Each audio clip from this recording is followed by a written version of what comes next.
let's switch gears and talk about Michigan, what you saw from them against Washington. Your thoughts, Mark? I know that Michigan fans, and I spoke to many of them after the game, and some Michigan football writers / analysts, they wanted to see more passing. So it didn't seem to be a positive response to the Michigan game after the game. It seemed to be more like, we don't want to throw for 44 yards passing. That's not going to work. And I understand that.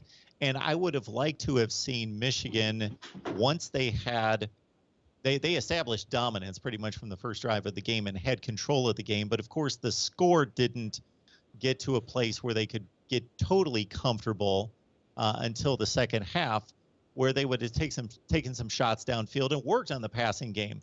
But in terms of an identity, I don't think that this is a bad thing. We've got a head coach who loves smash mouth football. He loves tight ends, and he loves fullbacks, and he loves running the football. We don't know, I personally at least don't know the skill set of the offensive line. We always think quarterbacks, running backs, wide receivers in determining what is the strength of an offense. But maybe this offensive lines in general typically want to run block before they pass block.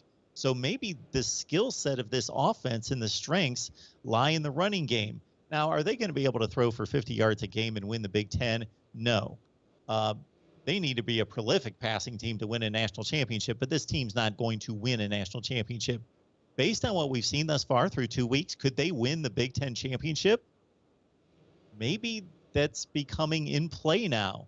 And we're seeing Iowa win by executing an offense that only totals 175 to 200 yards a game. We've seen Wisconsin do it for years to a certain extent.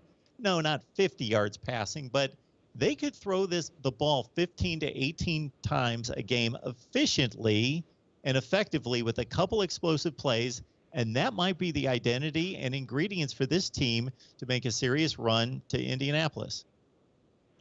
Final thing before we let you go. 2 weeks in, what sticks out to you that's not Michigan, Ohio State related when it comes to the Big Ten, either positively or negatively? Well, I'm going to go obvious and go to Iowa.